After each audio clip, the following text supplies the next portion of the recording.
दोस्तों, एक बार फिर से आपका स्वागत है हमारे YouTube चैनल में, जिसका नाम है द अर्थ मिस्ट्री में। मैं आपको आज बताऊंगा दुनिया के टॉप 10 आविष्कार जो कि भारत ने किए। यदि आपको नए फैक्ट और मिस्टीरियस चीज़ों के बारे में और जानना है तो हमारे YouTube चैनल को सब्सक्राइब कीजिएगा और बेल नोटिफिकेशन को दबाना ना भूलिएगा। तो आइए शुरू करते हैं। बहुत से लोग यह मानते हैं या कहते पाए जाते हैं कि पश्चिम ने विश्व को विज्ञान दिया और पूरब ने धर्म। दूसरी ओर हमारे ही भारतीय लोग यह कहते हुए भी पाए गए हैं कि भारत में कोई वैज्ञानिक सोच कभी नहीं रही। ऐसे लोग अपने अधूरे ज्ञान का परिचय देते हैं या फिर वे भारत के विरोधी हैं। भारत के बगैर न धर्म की कल्पना की जा सकती है और न ही विज्ञान की। हमारे भारतीय ऋषि मुनियों और वैज्ञानिकों ने कुछ ऐसे आविष्कार किए और सिद्धांत गढ़े हैं कि जिनके बल पर ही आज के आधुनिक विज्ञान और दुनिया का चेहरा बदल गया है। सोचिए, शून्य नहीं होता तो क्या हम गणित की कल्पना कर सकते थे? दशमलव नहीं होता तो क्या होता? इसी तरह भारत ने कई मूल आविष्कार और सिद्धांतों की रचना की।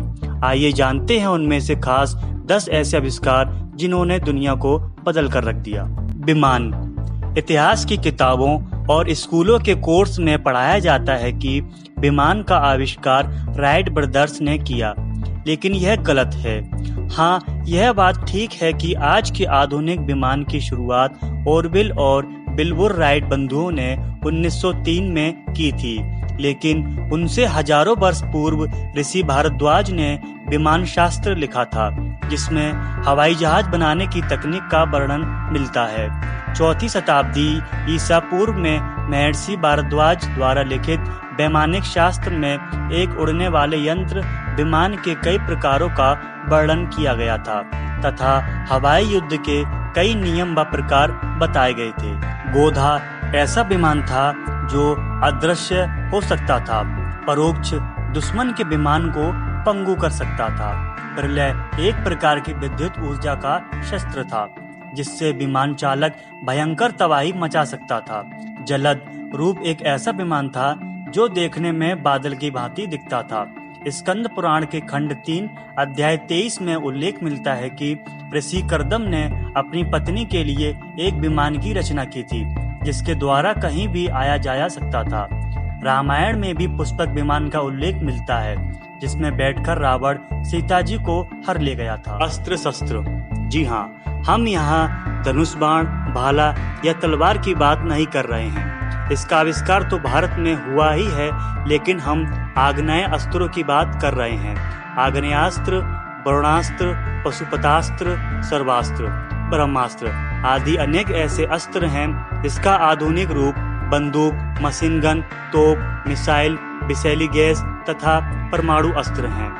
वेद और पुराणों में निम्न अस्त्रों का वर्णन मिलता है: इंद्र अस्त्र, आग्नेय अस्त्र, वरुण अस्त्र, नाग अस्त्र, नागपाशा, वायु अस्त्र, सूर्य अस्त्र, चतुर्दिश अस्त्र, ब्रज अस्त्र, मोहिनी अस्त्र, त्वास्तर अस्त्र, सम्मोहन प्रमोहना अस्त्र, पर्वतास्त्र, ब्रह्मास्त्र, ब्रह्मशीर्षास्त्र, नारायण अस्त्र, वैष्णव अस्त्र, पाशुपत अस्त्र आदि। महाभारत के युद्ध में कई प्रलयकारी अस्त्रों का प्रयोग हुआ है। उसमें से एक था ब्रह्मास्त्र। आधुनिक काल में परमाणु बम के जनक जे रॉबर्ट ओपेनहाइमर ने गीता और महाभारत का गहन अध्ययन किया। उन्होंने महाभारत में बताए गए ब्रह्मास्त्र की संहारक क्षमता पर शोध किया और अपने मिशन का नाम दिया ट्रिनिटी, त्रिदेव। रॉबर्ट के नेतृत्व में 1939 से 1945 के बीच वैज्ञानिकों ने एक टीम ने यह कार्य किया। 16 जुलाई 1945 को इसका पहला परमाणु परीक्षण किया गया। परमाणु सिद्धांत और अस्त्र के जनक जॉन डाल्टन को माना जाता है, लेकिन उनमें से भी 2500 वर्ष पूर्व ऋषि कणाद ने वेदों में लिखे सूत्रों के आधार पर परमाणु सिद्धांत की प्रतिपादन किया था। भारतीय इतिहासकार में ऋषि कणाद को परमाणु शास्त्र का जनक माना जाता है। आचार्य कणाद ने बताया कि द्रव्य के परमाणु होते हैं। कणाद प्रभास तीर्थ में रहते थे। विज्ञात इतिहासज्ञ टी.एन. कोलेब्रुक ने लिखा कि अणुशास्त्र में आचार्य कणाद तथा अन्य भारतीय शास्त्रज्ञ यूरोपीय वैज्ञानिकों की तुलना में विश्वविख्यात थे। पहिए का आविष्कार। आज से 5000 और कुछ वर्ष पूर्व महाभारत का युद्ध हुआ, जिससे रथों के उपयोग का वर्णन है। जरा सोचिए, पहिए नहीं होते तो क्या रथ चल पाता? इससे सिद्ध होता है कि पहिए 5000 वर्ष पूर्व थे। पहिए का आविष्कार मानव विज्ञान के इतिहास में महत्वपूर्ण उपलब्धि थी। पहिए के आविष्कार के बाद ही साइकिल और फिर कार तक का सफर पूरा हो सका। इससे मानव को गति मिली, गति से जीवन में परिवर्तन आया। हमारे पश्चिमी विद्वान पहिए के आविष्कार का श्रेय इराक को देते हैं, जहां रेतीले मैदान हैं, जबकि इराक के लोग 19वीं सदी तक रेगिस्तान में ऊंटों की सवारी करते थे। हालांकि रामायण और महाभारत काल से पहले ही पहिए का चमत्कारी आविष्कार भारत में हो चुका था और रथों में पहिए का प्रयोग किया जाता था। विश्व की सबसे प्राचीन सभ्यता सिंधु घाटी के अवशेषों से प्राप्त ईसा से 3500 वर्ष पूर्व की बनी खिलौना हाथी गाड़ी भारत के राष्ट्रीय संग्रहालय में प्रमाण स्वरूप रखी है। सिर्फ यह हाथी गाड़ी ही प्रमाणित करती है कि विश्व में पहिए का निर्माण इराक में नहीं बल्कि भारत में हुआ था। Plastic surgery. जी हाँ, प्लास्टिक सर्जरी के आविष्कार से दुनिया में क्रांति आ गई। पश्चिम के लोगों के अनुसार प्लास्टिक सर्जरी आधुनिक विज्ञान की देन है। प्लास्टिक सर्जरी का मतलब है शरीर की किसी हिस्से को ठीक करना। भारत में सुश्रुत को पहला शल्य चिकित्सक माना जाता है। आज से करीब 3000 साल पहले सुश्रुत युद्ध या प्राकृतिक विपदाओं में जिनके अंग भंग हो जाते थे या नाक खराब हो जाती थी, तो उन्हें ठीक करने का काम वे करते थे। सुश्रुत ने 1000 ईसा पूर्व अपने समय के स्वास्थ्य वैज्ञानिकों के साथ प्रसव, मोतियाबिंद, क्रसिंग, अंग लगाना, पथरी का इलाज और प्लास्टिक सर्जरी जैसे कई तरह के जटिल शल्य चिकित्सा के सिद्धांत प्रतिपादित किए थे। हालांकि कुछ लोग सुश्रुत का काल 800 ईसा पूर्व को मानते हैं। सुश्रुत से पहले धन्वंतरी हुए थे। बिजली का आविष्कार। महर्षि अगस्त्य एक वैदिक ऋषि थे। निश्चित ही बिजली का आविष्कार थॉमस एडिसन ने किया, लेकिन एडिसन अपनी एक किताब में लिखते हैं कि एक रात में संस्कृत का एक वाक्य पढ़ते पढ़ते सो गया। उस रात मुझे स्वप्न में संस्कृत के उस वचन का अर्थ और रहस्य समझ में आया, जिससे मुझे मदद मिली। महर्षि अगस्त्य राजा दशरथ के राजगुरु थे। इनकी गणना सप्तऋषियों में की जाती है। ऋषि अगस्त्य ने अगस्त्य संहिता नामक ग्रंथ की रचना की। आश्चर्यजनक रूप से इस ग्रंथ में विद्युत उत्पादन से संबंधित सूत्र मिलते हैं। संस्थाप्य मृण्मय पात्रे ताम्रपत्रम सुसंस्कृतम छाद्रिये छिदे क्रीबेन चाधारभि काष्ठपाशुंभि तस्तालोष्टो निधातव्य पारदाच्छदिस तथा संयोगो जायते तेजो मिस्सावरणो संगेतमा। अगस्त्य संहिता। अर्थात एक मिट्टी का पात्र लें, उसमें ताम्रपट्टिका डालें तथा शिखिग्रीवा डालें, फिर बीच में गोली काष्ठ पांसु लगाएं, ऊपर पारा तथा दस्तलोष्ट डालें, फिर तारों को मिलाएंगे तो उससे मित्रा वरुण शक्ति का उदय होगा। अगस्त्य संहिता में विद्युत का उपयोग इलेक्ट्रोप्लेटिंग के लिए करने का भी विवरण मिलता है। उन्होंने बैटरी द्वारा तांबा या सोना या चांदी पर पॉलिश चढ़ाने की विधि निकाली, अतः अगस्त्य को कुंभोद्रव कहते हैं। बटन। आपको यह जानकर आश्चर्य होगा कि शर्ट के बटन का आविष्कार भारत में हुआ। इसका सबसे पहला प्रमाण मोहनजोदाड़ो की खुदाई में प्राप्त हुआ। खुदाई में बटनें पाई गई हैं। सिंधु नदी के पास आज से 2500 से 3000 पहले यह सभ्यता अपने अस्तित्व में थी। ज्यामिति। बौधायन भारत के प्राचीन गणितज्ञ और शुल्ब सूत्र तथा श्रौत सूत्र के रचयिता हैं।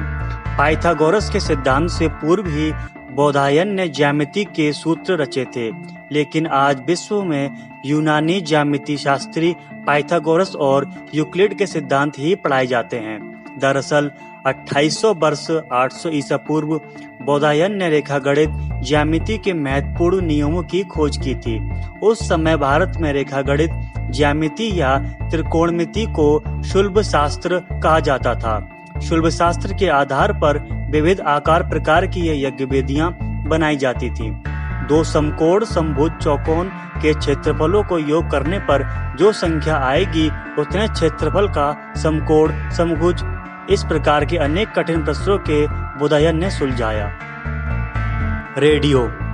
इतिहास की किताब में बताया जाता है कि रेडियो का आविष्कार जी मार्कोनी ने किया था, लेकिन यह सरासर गलत है। अंग्रेज काल में मार्कोनी को भारतीय वैज्ञानिक जगदीश चंद्र बसु के लाल डायरी के नोट मिले, जिसके आधार पर उन्होंने रेडियो का आविष्कार किया। मार्कोनी को 1909 में वायरलेस टेलीग्राफी के लिए नोबेल पुरस्कार मिला, लेकिन संचार के लिए रेडियो तरंगों का पहला सार्वजनिक प्रदर्शन मिलीमीटर तरंगे और क्रेस्कोग्राफ सिद्धांत के खोजकर्ता जगदीश चंद्र बसु ने 1895 में किया था। इसके 2 साल बाद ही मार्कोनी ने प्रदर्शन किया और सारा श्रेय वे ले गए। क्योंकि भारत उस समय एक गुलाम देश था, इसलिए जगदीश चंद्र बसु को ज्यादा महत्व नहीं दिया गया। दूसरी ओर वे अपने आविष्कार को पेटेंट कराने में असफल रहे, जिसके चलते मार्कोनी को रेडियो का आविष्कारक माना जाने लगा। संचार की दुनिया में रेडियो का आविष्कार सबसे बड़ी सफलता है। आज इसके आविष्कार के बाद ही टेलीविजन और मोबाइल क्रांति संभव हो पाई है। गुरुत्वाकर्षण का नियम। हालांकि वेदों में गुरुत्वाकर्षण के नियम का स्पष्ट उल्लेख है, लेकिन प्राचीन भारत के सुप्रसिद्ध गणितज्ञ एवं खगोल शास्त्री भास्कराचार्य ने इस पर एक ग्रंथ लिखा, सिद्धांत शिरोमणि। इस ग्रंथ का अनेक विदेशी भाषाओं में अनुवाद हुआ और ये सिद्धांत यूरोप में प्रचारित हुआ। न्यूटन से 500 वर्ष पूर्व भास्कराचार्य ने गुरुत्वाकर्षण के नियम को जानकर विस्तार से लिखा था और उन्होंने अपने दूसरे ग्रंथ सिद्धांत शिरोमणि में इसका उल्लेख भी किया है। गुरुत्वाकर्षण के नियम के संबंध में उन्होंने लिखा है, पृथ्वी अपने आकाश का पदार्थ स्वशक्ति से अपनी ओर खींच लेती है। इस कारण आकाश का पदार्थ पृथ्वी पर गिरता है। इससे सिद्ध होता है कि पृथ्वी में गुरुत्वाकर्षण की शक्ति है। भास्कराचार्य द्वारा ग्रंथ लीलावती में गणित और खगोल विज्ञान संबंधी विषयों पर प्रकाश डाला गया है। सन 1163 ईस्वी में उन्होंने करण कुतूहल नामक ग्रंथ की रचना की। इस ग्रंथ में बताया गया है कि जब चंद्रमा सूर्य को ढक लेता है तो सूर्य ग्रहण तथा जब पृथ्वी की छाया चंद्रमा को ढक लेती है तो चंद्र ग्रहण होता है। यह पहला लिखित प्रमाण था, जबकि लोगों की गुरुत्वाकर्षण, चंद्र ग्रहण और सूर्य ग्रहण की सटीक जानकारी थी। भाषा का व्याकरण। बोलना, पढ़ना और लिखना। दुनिया का पहला व्याकरण पाणिनि ने लिखा था। 500 ईसा वर्ष पूर्व पाणिनि ने भाषा के शुद्ध प्रयोगों की सीमा का निर्धारण किया। उन्होंने भाषा को सबसे सुव्यवस्थित रूप दिया और संस्कृत भाषा का व्याकरणबद्ध किया। इनके व्याकरण का नाम है अष्टाध्यायी, जिसमें 8 अध्याय और लगभग 4 सहज सूत्र हैं। व्याकरण के इस महनीय ग्रंथ में पाणिनि ने विभक्ति प्रधान संस्कृत भाषा के 4000 सूत्र बहुत ही वैज्ञानिक और तर्कसिद्ध ढंग से संग्रहित किए हैं। अष्टाध्यायी मात्र व्याकरण ग्रंथ नहीं है, इसमें तत्कालीन भारतीय समाज का पूरा चित्र मिलता है।